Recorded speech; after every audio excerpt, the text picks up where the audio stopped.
Welcome to the 5. Today is August 12th, and here are the 5 things you need to know about today. McDonald's lawsuit, movie theater vaccinations, hackers stealing $600 million in cryptocurrency, Postal Service getting even slower, and alcoholic Mountain Dew.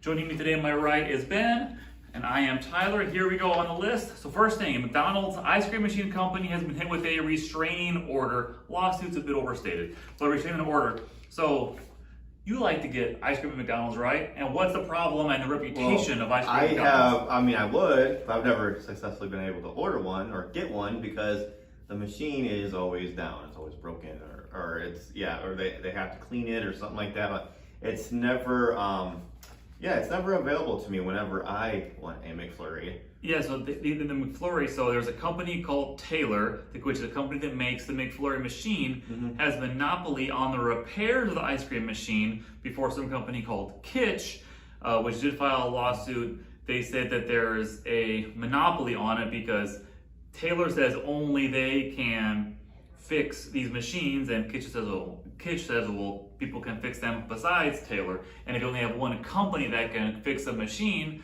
then you end up with long waits for repairs, things like that. Yeah. And this is more reaching than a lot of things because there's several companies that like to think that only people they approve can work on and service things they sell, which things like this have precedences because like Apple claims that only Apple technicians can repair a phone, which isn't really true.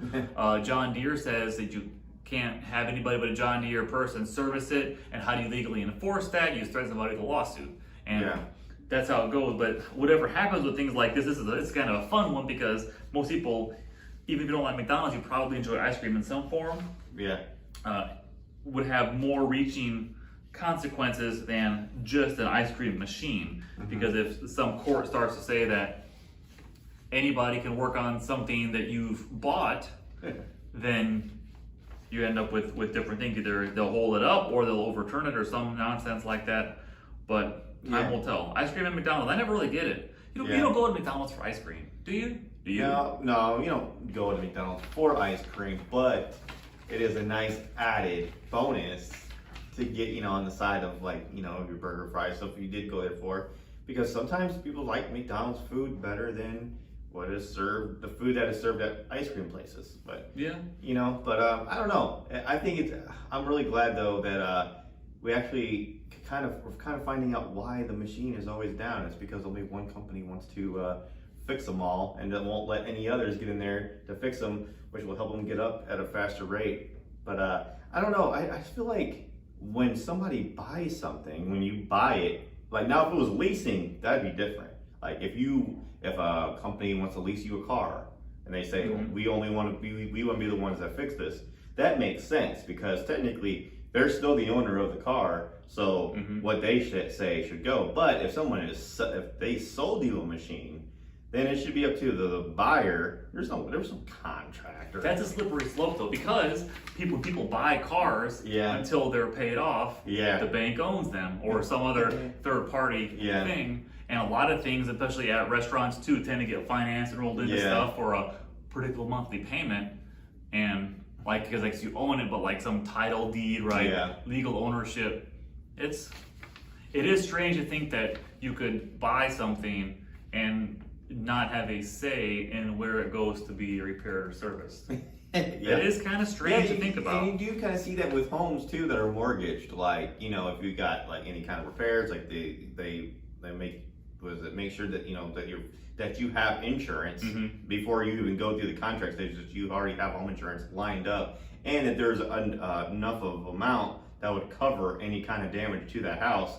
So I mean, And if you buy a car, right, it's required if you're financing it to have full coverage in case you jack up your car or something. So I get it. It makes sense, but like when you only have one company that's supposed to, how many McDonald's are there? There's so many. It doesn't have it here, but it's a lot. There's a lot of McDonald's out there. Locations. So you're thinking there's one ice cream machine per McDonald's at least. So 14,000 McDonald's locations in the United States. It doesn't have international, but 14,000 in the U.S. And they're always breaking down. It is the reputation. It is the reputation. Like Like you can almost bet money that like if you're going to go to McDonald's and you ask for a McFlurry, you can bet money that they're going to say that the machine is down, and they won't be able to serve you McFlurry. Like I can almost guarantee it. Now some people are lucky. I've never been lucky, but that's usually the case when you go to McDonald's. Time will tell. Second on today's list in the prevalence of Delta variant and nonstop vaccination pleas by all the smart people. Yeah, that's true. All the smart people. Movie theaters are saying that there's a movie theater association, kind of like a lobbying group. The National Association of Theater Owners said that theater owners are open to the idea of requiring proof of vaccination throughout the entire country. So if you condensing that is, if you want to go see a movie, you'd have to prove you're vaccinated prior to getting in. Okay. And I think this is the growing trend we talk about. It's like every day between all these different companies and groups and employers and everything, municipalities. There's going to be more and more required vaccinations, where it's just going to be a hassle. It's going to be such a hassle to not be vaccinated. You're going to do it just to make it go away. Yeah, 100%. And you know, and they have the right to do that. If it's their property, their business, they can set rules to whatever they want. You know, and they're not being they're just being safe. Like I don't think they're being malicious and singling out people. They want their customers to go there and be confident that they're going to actually be safe in a good environment, that they can watch a movie and not worry about and not be worried the whole time. Yeah, getting COVID-19. So there's a group called the National Research Group, and they were saying that movie-going comfort levels have dropped in the recent weeks as Delta variant keeps spreading around, and they're saying the pandemic era best was 81% on July 11th, and Monday 67%. I'm not entirely sure how they measured that, but I'm guessing they poll people and see how comfortable they feel. Yeah. But obviously people are less comfortable going to the theater than they were before. Yeah. And like a lot of things, get the vaccine, make your life and everyone's life around you easier.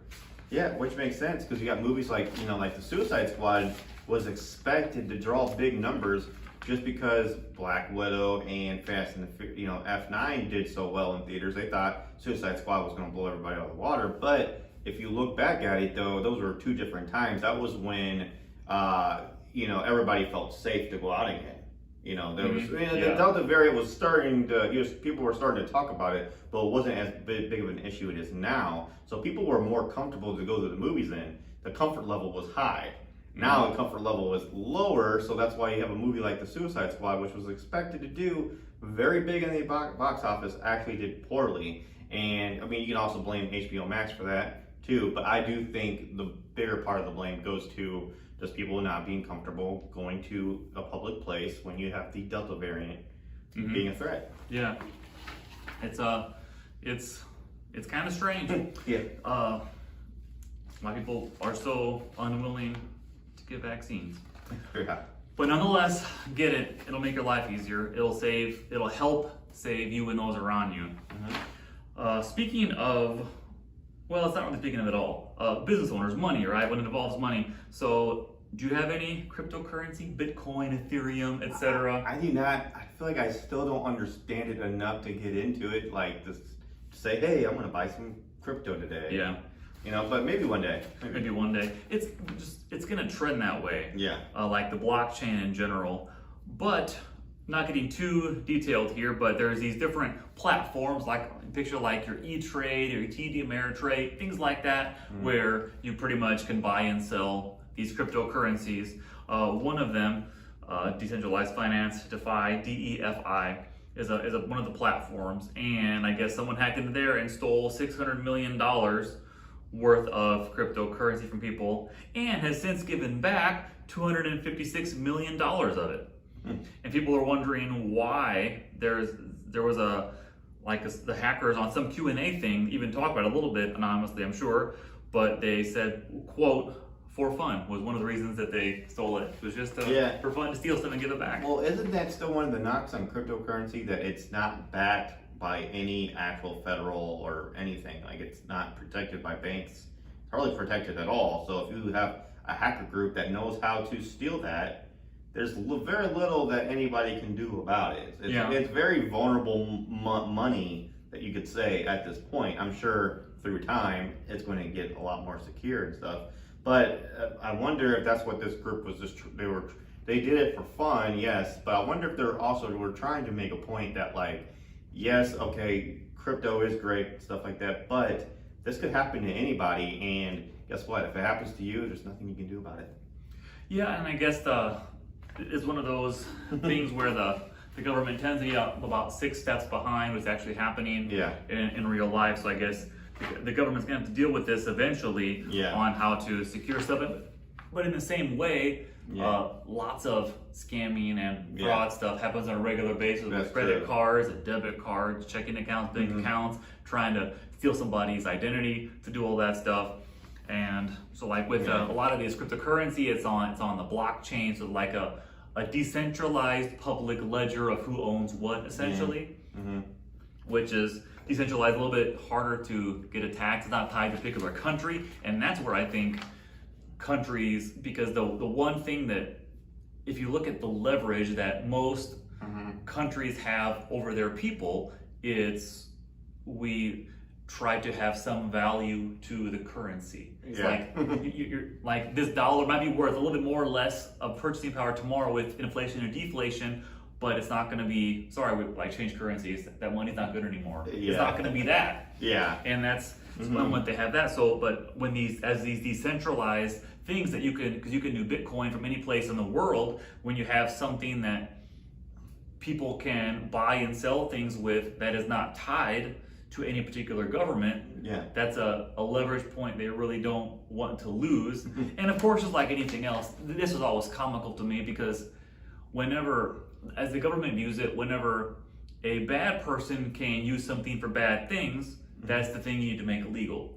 Of course, you can make the argument for cash, because drug dealers use that all the time. And cash is used all the time in lots of bad things. But of course, you can use Bitcoin too, so I'm sure they'll stick their nose in there once they figure it out. But if you get a bunch of 80-year-old white dudes in a room and try to explain Bitcoin, it's just going to be a and that's an old dudes too. Guys my age, like me, I have a hard time understanding it though. But do you think that, I mean, the real problem here is, when you said it, it's the hacking, it's the hackers that are the problem here.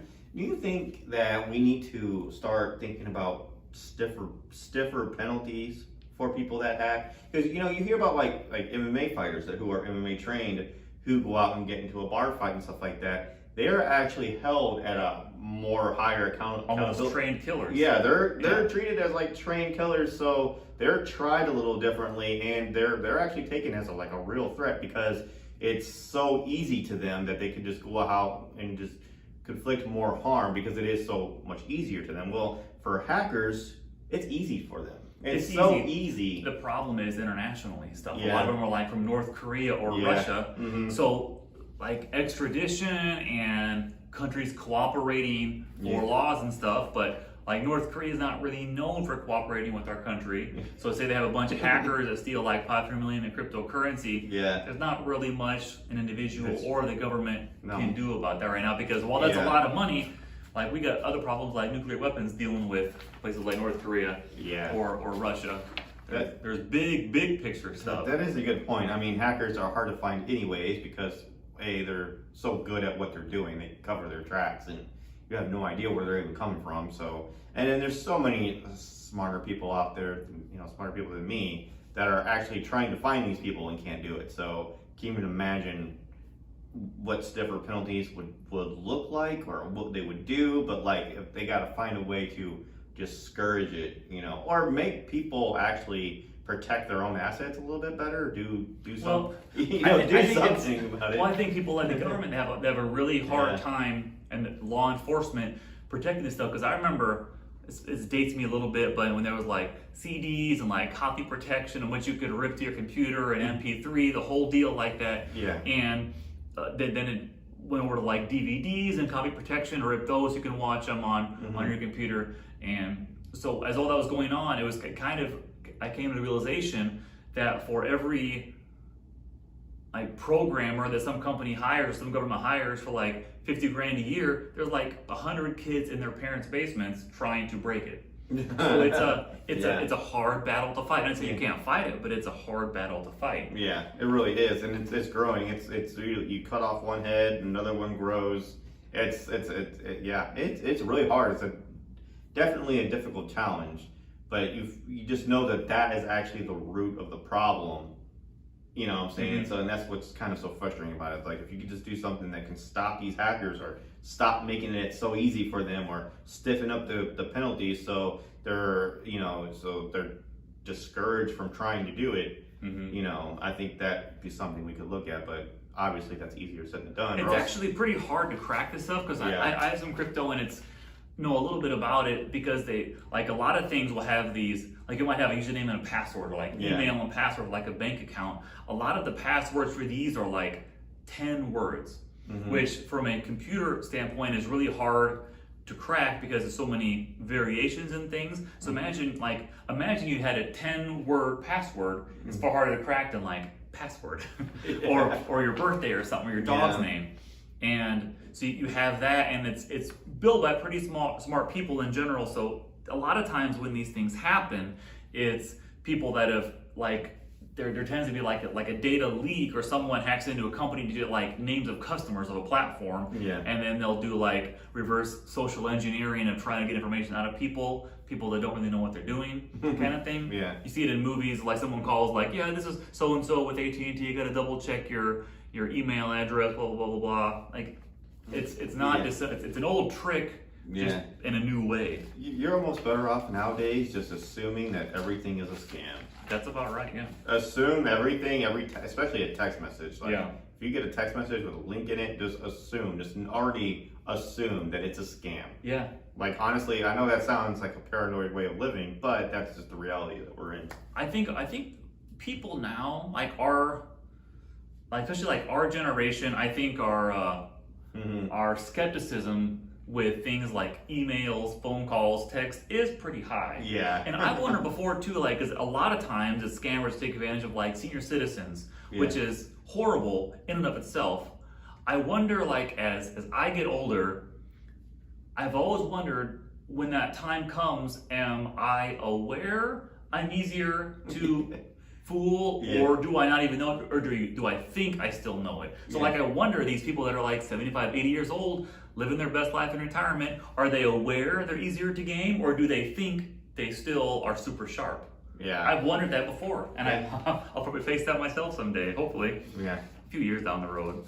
So speaking of losing money, the U.S. Postal Service is known for that for several reasons. So on this past Friday, they posted a $3 billion loss, substantial at the quarter. So $3 billion over the course of 3 months, about $1 billion a month. So a decent amount of money being lost. And to try to stop the hemorrhaging of money, they are, the Postmaster General Louis DeJoy is extending some things. Instead of 1 to 3 day service for first class mail, a lot of stuff's going to go to like a 5-day for first class mail. And that'll affect about 40% of the first class mail. Because you don't know what that is, it could be small packages, things like envelopes, bills, statements, things like that would fall into the bulk of that for the most part. They say part of this is going slower to save money. They say sending stuff on planes, of course, costs more money, because they have to do that a lot of times, and there's unknowns of delays, network congestion, air traffic control, ground stops, pretty much sending more stuff by truck and less stuff by the air, which would lower their costs and slower delivery.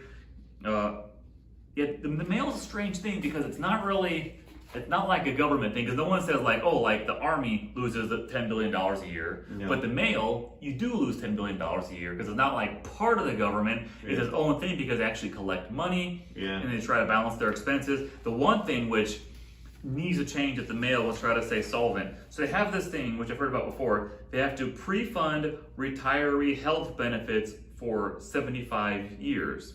And they're also controlled by the Constitution on how much they can actually raise prices, because it can only go up with no greater than inflation. So even though lots of costs besides inflation have gone up, healthcare, pensions, all these things, cost of gas, all these things that have gone up, they can't raise prices to to match. So there's that. Yeah. And this 75-year retiree pension thing is nuts that other companies don't have to deal with. So like if you hire somebody, you have to have enough money set aside to fund 75 years of retirement for that person, essentially.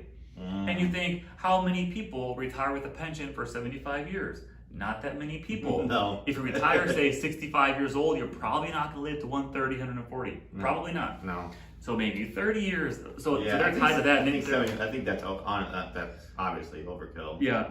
So that's let's see, they lost 90 billion since 2007. So there's a 2006 legislation mandating that it pre-fund more than $120 billion in healthcare and pension liabilities, which is why their labor union says that it's impossible to turn a profit in that business because of that, which is kind of true. Yeah. I can't imagine trying to navigate a business with that type of constraint. Yeah, those constraints, that's, I don't know, anybody could do it. There's reasons why other businesses have not gone to that model, because it's not a good one. Yeah. It's definitely I guess whoever came up with that was definitely a worker. It was thinking about worker benefits. Probably some lobbyist pushing for some labor union or something like that. Worker benefits, which is great. Worker benefits, awesome. But if it's actually, if it's causing them to work more hours, or if it's causing them to work on a skeleton crew, or it's causing them, the mail service is losing money where people might get laid off, maybe it's time to rethink some of those constraints. Maybe those constraints that were actually meant to do good, maybe that they used to at one point in time, maybe not anymore. Maybe it's time to rethink some of those things. And it's like any other businesses evolve. What used to work doesn't always work anymore. You see McDonald's, they always have to change things. They used to have play areas for kids. They got rid of those, because they used to be a hot trend. Not anymore. Like, it's just so many things. I mean, that's not the best example, but no, it's true though. The point is, companies evolve. You can't keep doing the same thing you've always done. Yeah, and a lot of things, what really hurt them was things like junk mail and statements, because most people want to get that e-statement, maybe PDF email to them. Yes. They want to avoid that thing in the mail that's just going to be something they got to deal with. Yes. They'd much rather get an email, and I think all those, when you're going to every house, because they do deliver pretty much to every place every day, which is quite a task. Yeah. And if you're forced to go to every house, it sure would be nice to be able to rack up a few stops of those bills along the way. And as the world has shifted towards more and more paperless stuff, they have to go more with making money off things like packages, which tends to go up with Amazon and lots of e-commerce places, but then you're competing directly with UPS and FedEx, which don't really have a competitive rate at all on envelopes, but do have competitive rates on packages. So it's pretty much taken away where there's easy money and forcing them to compete more, where at least like UPS and FedEx, like them or hate them, they can compete fairly because they will adjust prices based on what things cost, or so they say they cost. So they're not forced to hemorrhage money because they're not allowed to raise prices. Right. And I do think that a lot more companies need to figure out ways to go paperless. Figure out how they can stop sending so much mail. Like, you don't need mail for reminder. You don't need to send mail that a simple text or an email can do. Like a lot. And then the coupons, like, sometimes you wonder like how much coupons end up in the trash versus how much of them is used. It's kind of sad, it's just a waste of paper, and I don't know, but we need to figure out how to lower the junk mail. Obviously, that's one of the most annoying things about checking the mail is 90% of it is going to be junk, and only a little bit of it every now and then is going to be actually something that's important. I always look forward to no mail days, because that means no bill days. Yeah. Like no mail, that means no bills. Yeah. That's about all that gets sent to the mail. Like bills and junk mail is about it. Yeah. So try to go paperless.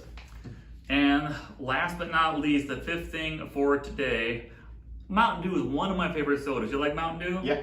So PepsiCo, which owns Mountain Dew, is saying that they are planning on launching a alcoholic version of Mountain Dew called, hard Mountain Dew. Go figure, huh? Because the hard seltzer market has slowed and cooled a little bit because that was going crazy for a while. That slowed a little bit. I guess Coke did a similar one, and I would give hard Mountain Dew a try. Yeah, I'll give it a try. I'm kind of curious though, or kind of concerned about the sugar content in a alcoholic drink because, as we all know, like anything that has a lot of sugar in it becomes easier to drink. Therefore, it's easier to overdo or overdrink, and then you run risk of alcohol poisoning. You already heard about these stories in the news about these sugary alcoholic drinks that young people tend to get or whatever, and they think they're invincible. They have no idea about alcohol, blood content, how much your body can actually handle, and they die. Yeah. Sometimes that's a good point. Sometimes I feel like alcohol, yes, it can taste good, but I think you run into the dangers of it tasting too good because you just end up drinking it too much. So, but I don't know. I haven't even had it yet. I need to taste test it. Maybe they will figure out a way, because if it tastes like an actual Mountain Dew, I will be worried. But if they can figure out how to lower the sugar content and actually make it still taste like an alcoholic beverage, then I'm for it. Yeah. Words of wisdom by Ben Brown. Yeah. So recapping in today's The Five, McDonald's lawsuit stuff regarding ice cream machines that are continuously broken, movie theater vaccinations by the owners, hackers taking $600 million in crypto and giving most of it back already, Postal Service hemorrhaging money and slowing some deliveries, and alcohol Mountain Dew, known as hard Mountain Dew, which I would give a shot. At least I'm an adult and understand some consequences of drinking. Hopefully not too many 17-year-olds think it's going to be just like Mountain Dew. Right. Stay safe out there. Thank you for watching and listening. Have a great day. Later. That's probably part of it too, right?